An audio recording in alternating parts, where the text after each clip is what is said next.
What's going on, guys, and welcome back. So this is going to be part 2 of the transmission removal, overhaul, or replacement, whatever it ends up being. But right now we just want to take this trans apart and figure out what's wrong with it. So up in here we have some sort of issue, as I explained last time. Kind of gets stuck in third gear, and we have manual second, but then it gets stuck in third gear when it's in drive. So there's definitely something broken in here. So first things first, I'm going to go ahead and remove this torque converter. And if you guys haven't seen the last video on how I got this thing out of the truck, go ahead and check that out. So we're going to pull the torque converter and drain it. This table has a nice drain over here, so it'll actually drain into a pan under here. But we're going to do that. And then we got to get it sitting on here so that we can work on the thing.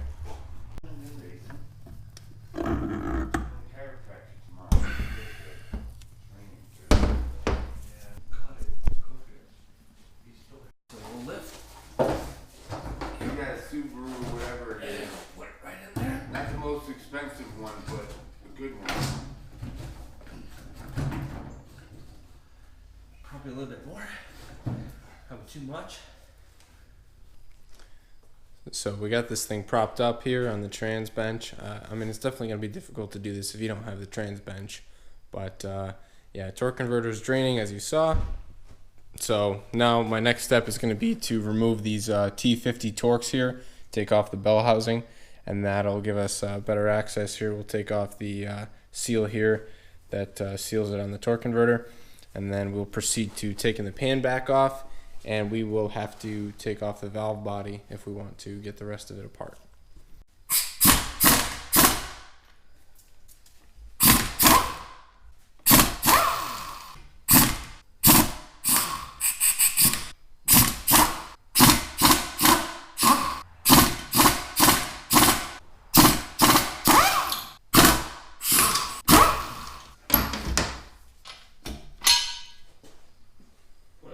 When I'm doing a quick analysis on the transmission, I don't take any of this shit off. Okay? I want to just get to the guts. So to get to the guts, the only thing I have to pull this cylinder off, and this TCC cylinder out, the pump comes off. I don't have to remove any of this bullshit. So if you would like to do it to the real rebuild way, then you're going to have to remove all the valve body stuff.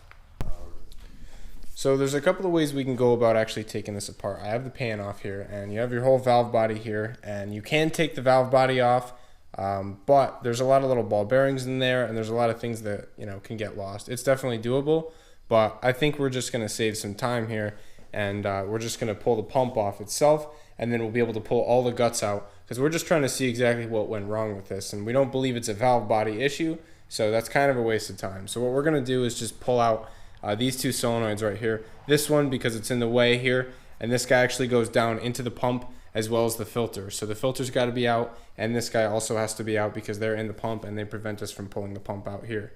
So we got to take this guy off, which there's a clip here, and it looks like you could just grab it with a pick. It's similar to the transmission line clips. It looks like it just pops out, metal clip inside of that slot, and then this guy should slide out.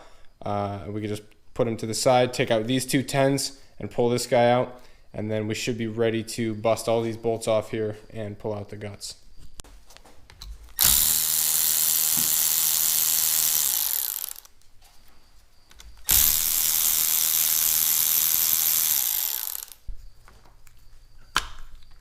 Beautiful. Yep, this is the cheating way. Awesome.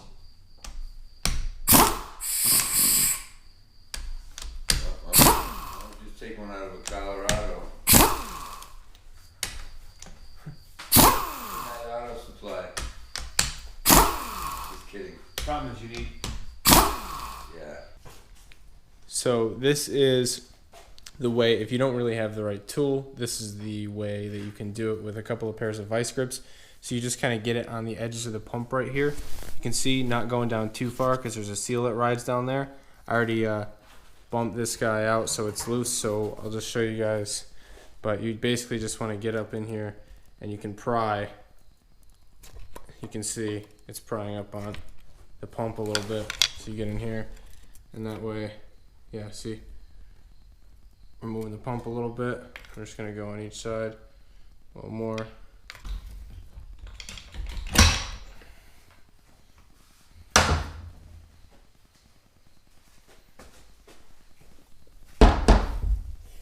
So with the pump removed, you can do a little bit of work from right here and you can pry up, just being careful not to damage the pump housing. But inspecting these two Teflon seals here, they look pretty good, so I don't think that's our problem. Don't forget this thrush washer here that fits in the little holes there on the pump. And so we put that there. And the reason why we removed this seal up top here is so that we could get the pump off. We wouldn't have been able to get it off if we didn't take this little O-ring seal off right there. So yeah, the pump gasket is going to split, no big deal. And now we're going to be able to pull out this assembly. So the trick here, without taking the valve body out, is you got a little pin down there, which you can probably see. It's in between the band right there. You can see the band, and the pin is underneath that. Yeah, you could probably see that right there, that pin right there. So the key is that we got to get that pin out of the 2-4 band so that we can get this whole assembly, the input housing shaft, out of here. So if you just give it a little smack this direction, and then we can get a pry bar and separate the 2-4 band off of there. And sort of, yep, see how I slid it to the side there? And so now like that, we should be able to pull this entire setup right out of the trans. I'm going to set the camera down now.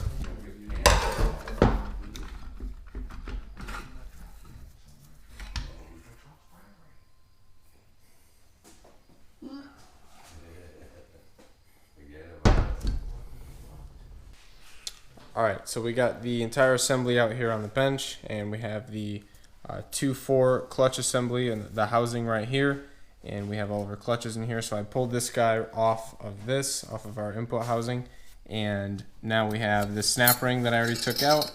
And then once we pull that out, we can pull out this top steel here, and then we actually get to look at our clutches, which are actually pretty bad. I took a look at them, and they're definitely burned.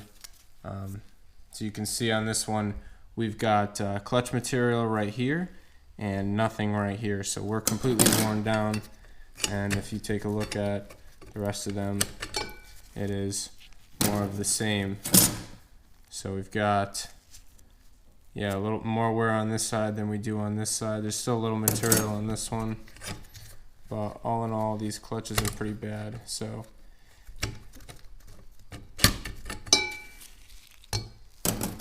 see, we're starting to reveal a little bit better here. These aren't nearly as burned down here, but nonetheless, still pretty burned up. So we can now check out this guy. Checked out more of our seals on the input housing of the shaft here. These Teflon seals look pretty good. So we can flip this guy over.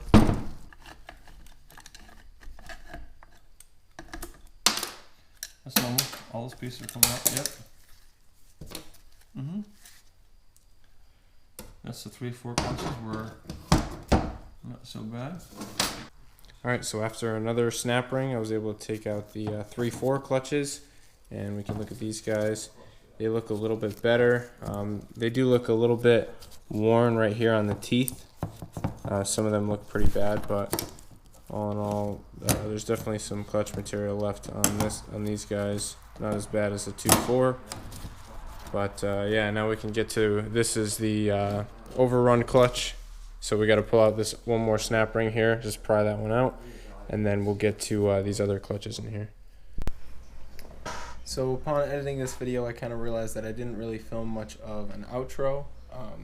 Basically, I kind of got carried away with the project, and I just went full bore into this thing, and I didn't really film anything because this is kind of my first automatic transmission. It's my first transmission at all, so it was a big learning process for me. My dad helping me out quite a bit because he rebuilds a lot of transmissions at work, so he helped me through the process, and I did certainly learn a lot, and if I had to do it again, I think that I would be able to do it.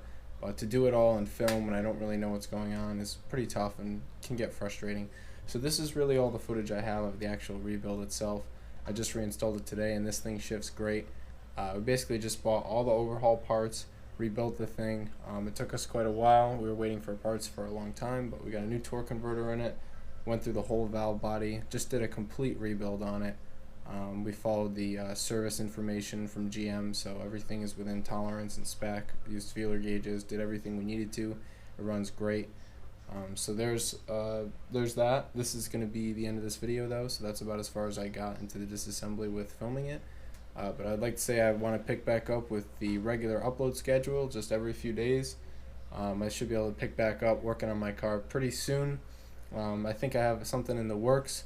Might have another vehicle coming in here. Not going to get rid of my truck, but just something to drive temporarily, so look forward to that. Definitely have a video on that if that thing works out.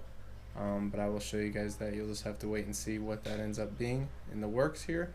But we'll definitely have to do some work to that. I can't drive a daily with no mods, so we'll have to do something.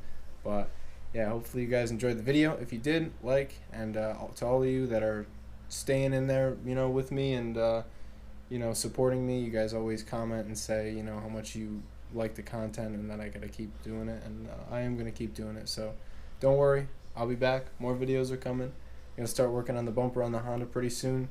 And see if we can get that fixed up, because I want to keep going on that. But yeah, lots of projects coming up. I've been busy, but try to keep filming and keep you guys updated and in the loop. So thanks for watching, everybody, and hopefully see you in the next one in a few days. Peace.